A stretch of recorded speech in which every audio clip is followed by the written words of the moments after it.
ஒரு இளைஞன் ஜேர்னலிஸ்ட்ல PhD முடிச்சுட்டு பத்திரிகை நிறுவனத்துல வேலை பார்க்க இன்டர்வியூக்காக பேருந்து நிலையத்துல பேருந்துக்காக காத்திருந்தான். அங்க ஒரு பிச்சைக்காரர் அழுக்கான உடை அணிஞ்சுக்கிட்டு பிச்சை எடுத்துக்கிட்டு இருந்தாரு. அவரை பார்த்த உடனே இவன் ரொம்ப அருவருப்பட்டான். இந்த மாதிரி பிச்சைக்காரங்க இருக்கிறதுனாலதான் நம்ம நாடு முன்னேற மாட்டேங்குது அப்படின்னு நினைச்சான். திடீர்னு பேருந்து வந்ததுனால தான் தோல்ல இருந்த பேக மறந்து வச்சுட்டு வேகமா ஓடி போய் பேருந்துல ஏறிட்டான். அப்பொழுது வேகமா மழை வந்துருச்சு.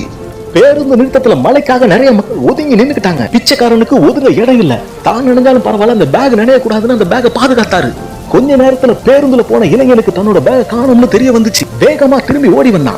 அந்த பிச்சைக்காரனுக்கு ஒரு நன்றி சொல்லிட்டு அந்த பேக வாங்கிக்கிட்டு இன்டர்வியூக்கு ஓடுனான். இன்டர்வியூல கேட்ட எல்லா கேள்விகளுக்கும் டான் பதில் சொன்னா. ஆனா ஒரு ஆச்சரியம் காத்திருந்துச்சு. கோட் சூட் போட்டவரோட புகைப்படம் அந்த கம்பெனில மாட்டி இருந்துச்சு. அந்த போட்டோல இருக்கிறவர் யாருன்னு கேட்டான். இவர் தான் இந்த பத்திரிகை நிறுவனத்தோட MD.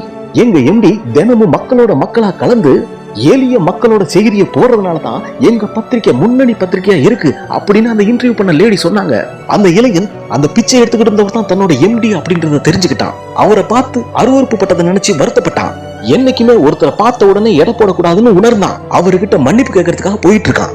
என்ன மக்களே, கதை பிடிச்சிருந்தா லைக் பண்ணி சப்ஸ்கிரைப் பண்ணலாமே.